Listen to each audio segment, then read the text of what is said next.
pangalaji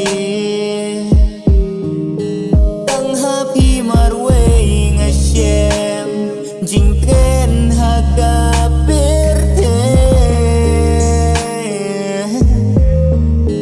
Hiday kut siya dem jonga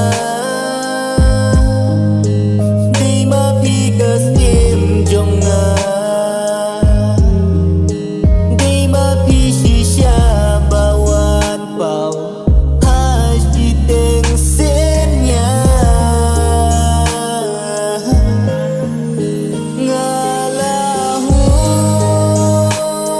Ngalahun tang mati syirta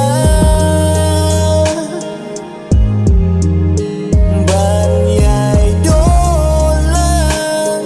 akashitom sipang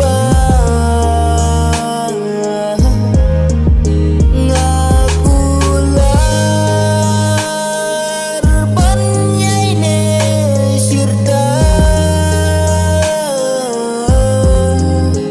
Kang si teng pur nganom syep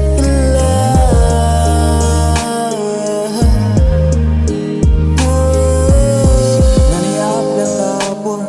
lanukan puyangi